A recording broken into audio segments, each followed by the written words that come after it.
Hello everyone. तो आइए आप सभी का स्वागत है विज्ञान विद्या के इस चैनल में। तो मैं हेमंत आज ईशावास्य उपनिषद के साथ उपनिषद गंगा की श्रेणी को आरंभ करने जा रहा हूँ। ईशावास्य उपनिषद मांडुक्य उपनिषद के बाद में सबसे छोटा उपनिषद है। ईशावास्य उपनिषद में 18 मंत्र प्राप्त होते हैं जो कि उस ईश्वर तत्व जो कि उस ईश्वर की जो कि उस ईश तत्व की जो कि उस ब्रह्म तत्व की व्याख्या करते हैं जिसको हम और आप सभी प्राप्त करना चाहते हैं। ईशावास्योपनिषद मूल रूप से शुक्ल यजुर्वेद का 40वां एवं अंतिम अध्याय है। यह अन्य सभी उपनिषदों का आधार है। ईशावास्योपनिषद में वर्णित अधिकतर वो सिद्धांति या ईशावास्योपनिषद में वर्णित सिद्धांति अन्य उपनिषदों में एक विवेचना को, एक विस्तार को प्राप्त करते हैं। ईशावास्योपनिषद में कहा गया है कि वह ईश्वर संपूर्ण चर और अचर जगत में समान रूप से विद्यमान है। संपूर्ण चर और जगत में समान रूप से स्थित है। इसलिए कहा गया ईशावास्यम इदं सर्वम, यह वह ईश्वर सर्वत्र विद्यमान है। कि इस संसार के सभी पदार्थों का त्यागपूर्वक भोग करें। त्यागपूर्वक भोग करने का तात्पर्य है कि आपको किसी भी पदार्थ को भोग करते हुए या किसी भी पदार्थ को उपयोग में लाते हुए ऐसा भाव न करें कि यह पदार्थ, यह विषय, यह वस्तु केवल और केवल मेरी है और इसका भोक्ता मैं ही हूँ, कोई व्यक्ति नहीं। आपके अहम को पुष्ट करता है और आपके दुष्कर्माशय को बढ़ावा देता है। यहाँ पे कहा गया है कि दूसरे किसी अन्य व्यक्ति के धन की या अन्य उसके वैभव की इच्छा मन में न करें। उसके बाद में यहाँ पे कहा गया है कि शास्त्र नियत कर्मों को करते हुए ही निष्काम भाव से निष्काम कर्म करते हुए सो वस्तु तक जीने की इच्छा करें। निष्काम कर्म करने का तात्पर्य है कि कोई भी कार्य को करते हुए आपके अंदर वह कर्तापन न रहे कि यह कार्य मैंने ही किया है। आपके अंदर ऐसा अहम भाव न पनप पाए। वस्तुतः होता क्या है कि आप कार्य करते नहीं हैं, आपको एक व्यवस्था के अनुसार कार्य करना पड़ता है जो कि ईश्वरीय व्यवस्था है।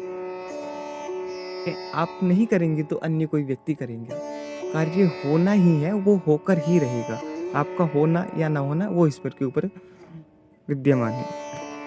इसके अगले मंत्र में कहा गया है कि जो व्यक्ति आत्महत्यारे होते हैं, जो व्यक्ति आत्महंता होते हैं, वे असुर आदि लोगों को या नरक इत्यादि को जाने वाले होते हैं। आत्महंता का तात्पर्य है आप यहाँ पे 2 प्रकार से ले सकते हैं। नंबर 1, जो आत्महत्यारा हो अर्थात जिसने इस शरीर का नाश कर लिया हो, वो किसी भी प्रकार से कर सकता है। जैसे दाह यानी कि अग्नि के द्वारा जला करके या विषाक्त पदार्थ को खा करके या फांसी के द्वारा या एक्सीडेंट इत्यादि के द्वारा। क्योंकि लोक व्यवहार में ऐसा सुनने को मिलता है कि जो भी व्यक्ति आत्महत्या कर लेता है उसकी आत्मा भटकती रहती है। दूसरा प्रकार यहाँ पे है कि जो व्यक्ति अपनी आत्मा की आवाज़ को न सुनता हो उसे भी आत्महंता कहते हैं। क्योंकि जो व्यक्ति अपनी आत्मा की आवाज़ को न सुन करके केवल और केवल मन की बात ही करता है या आत्मा की आवाज़ को दबा करके केवल और केवल कार्य को करता है, वही व्यक्ति अधिकांशतः अवसाद और डिप्रेशन की स्थिति को प्राप्त करता है, जो कि आगे जाकर उसकी चिंता में परिवर्तित हो जाती है। और आप सभी जानते हैं चिंता इज इक्वल टू चिता। इसके आगे बताया गया है कि वह आत्मतत्व अविचलित है। वह कभी विचलन की अवस्था को प्राप्त नहीं करता, अर्थात उसके मन में तनिक भी शंका नहीं रहती है कि यह कार्य गलत हुआ है, क्योंकि वह एक व्यवस्था के अनुसार संपूर्ण रूप से संपूर्ण ज्ञान के साथ में उसे नियमित रूप से संचालित करता रहता है। इसके बाद में बताया गया है कि वह ईश्वर तत्व जो है, वह ईश्वर मन से भी तीव्र गति वाला है, अर्थात जो आप मन में सोचते हैं वह उस स्थान पर, वह वहाँ पर उससे भी आपसे भी पूर्व विद्यमान रहता है और आपके मन में भी रहते हैं। वह सर्वत्र विद्यमान है। वह इंद्रियों से प्राप्त नहीं होता क्योंकि वह उन सबसे परे है। वह स्थिर होते हुए भी गतिशील है एवं गतिशील होते हुए भी स्थिर है। वह आत्म तत्व अर्थात वह ईश्वर चलता भी है और नहीं भी चलता है। वह आपसे दूर भी है, आपके पास भी है, वह आपके अंदर भी है और वह आपके बाहर भी है। इसलिए जो मनुष्य समस्त भूतों में अपनी ही आत्मा को देखता है, भूतों का तात्पर्य जो सभी व्यक्तियों में अपनी ही आत्मा को देखता है, आत्मवत् सर्वभूतेषु इस सिद्धांत का पालन करता है, वह कभी भी शोक, मोह, लोभ इत्यादि जैसे दोषों में नहीं पड़ता। वह कभी भी किसी से घृणा नहीं कर सकता। लाइकली एज ए एग्जाम्पल ले सकते हैं सबसे अच्छा एज ए मीराबाई। इससे अच्छा एग्जाम्पल वर्तमान में अभी तो नहीं दिख रहा मेरे को कोई। इसलिए जिस स्थिति में मनुष्य के लिए अन्य पदार्थों में, अन्य विषयों में, अन्य वस्तुओं में, अन्य व्यक्तियों में उसके इष्ट की, उसकी बुद्धि की स्थिति हो जाती है, वे व्यक्ति सभी को प्रेमवत ही देखता है। उसके लिए फिर यह संसार पूरा प्रेम में ही हो जाता है।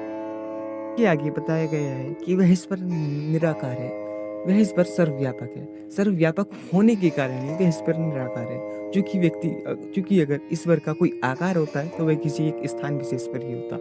स्थान चूंकि वह ईश्वर सब जगह स्थिर है, इसलिए वह निराकार है। आगे बताया गया है कि वह ईश्वर निष्पाप है, अर्थात वह कोई पाप नहीं करता, उसके द्वारा कोई पाप इत्यादि नहीं होता। क्योंकि जन लोक व्यवहार में देखने में आता है कि कोई व्यक्ति कोई भी पाप करता है, कोई भी गलती कर देता है और उसका सारा का सारा आरोप ईश्वर के ऊपर क्यों डाल देता है। सपोज करो किसी व्यक्ति का कोई कार्य गलत हुआ तो ये ईश्वर ने अच्छा नहीं किया, किसी की मृत्यु हो गई तो वो ईश्वर ने अच्छा नहीं किया, किसी को कुछ बीमारी इत्यादि हो गई वो ईश्वर ने अच्छा नहीं किया। बीमारी क्यों होती है आप सभी जानते हैं, लेकिन करने वाला कौन है? ईश्वर। आपके अनुसार वस्तुतः करने वाला ईश्वर नहीं, करने वाले आप हैं। ईश्वर जो होता है आपके कर्मों का व्यवस्थापक होता है, वह आपके ही किए गए कर्मों के अनुसार आपको ही ऐश्वर्य प्रदान करता है।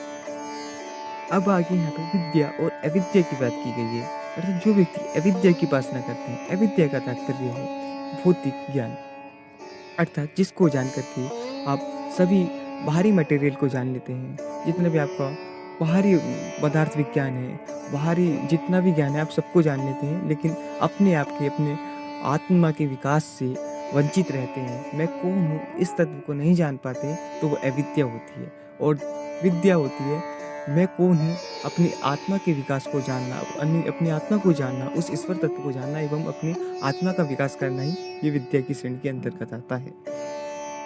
यहाँ पर कहा गया है कि जो व्यक्ति अविद्या की उपासना करते हैं वे घोर अंधकार में प्रवेश करते हैं, अर्थात जो व्यक्ति केवल और केवल भौतिकता की उपासना करते हैं वो आत्मिक रूप से घोर अंधकार में जा रहे होते हैं, उनकी आगे कोई गति नहीं होने वाली। और इसके आगे कहा गया है जो व्यक्ति केवल और केवल विद्या में रहते हैं, जो व्यक्ति केवल और केवल ज्ञान में ही रहते हैं, वो उससे भी अधिक अंधकार में प्रवेश करते हैं। क्योंकि जिस व्यक्ति के पास साधन और संसाधन नहीं होंगे तो वो निश्चित ही कष्टों को भोगने वाला होगा। इसलिए यहाँ पर विद्या और अविद्या दोनों के समन्वय की बात कही गई है, क्योंकि अविद्या से मृत्यु को पार करके विद्या से अमृत तत्व को प्राप्त करना ही मानव जीवन का उद्देश्य है। अर्थात भौतिक साधन और संसाधन के उपयोग में ला करके व्यक्ति को अपने ज्ञान से उस परम तत्व को, अपनी भक्ति से उस ईश्वर को प्राप्त करना चाहिए। आगे बताया गया है कि वह ईश्वर जो है वह परम शक्ति है, स्वर्ण रूपी ज्योतिर्मय पात्र से ढका हुआ है। अर्थात वह ईश्वर जो है आपके संबंधी, आपके घर परिवार, आपके ऐश्वर्य, आपका भौतिक ऐश्वर्य, आपका पद और शक्ति और आपकी सांसारिक आकर्षणों से ही ढका हुआ है। इसलिए तुम उस आवरण को हटाओ और उस सत्य धर्मेश्वर के दर्शन करो। आगे कहा गया है आपको केवल और केवल उस ईश्वर के परम एक नाम ओम का ही जाप करना चाहिए और परम ईश्वर्य की कामना करनी चाहिए। परम ईश्वर्य में आता है लौकिक और पारलौकिक दोनों ईश्वर्य को आ जाता है इसमें। आगे आने वाली वीडियो में हम ईशावास्योपनिषद की एक एक मंत्र के साथ में उसकी बृहद व्याख्या को देखेंगे और उसे व्यवहार में लाने का थोड़ा प्रयास करेंगे। इसलिए आपसे भी निवेदन है कि आप नए हो तो चैनल को सब्सक्राइब करो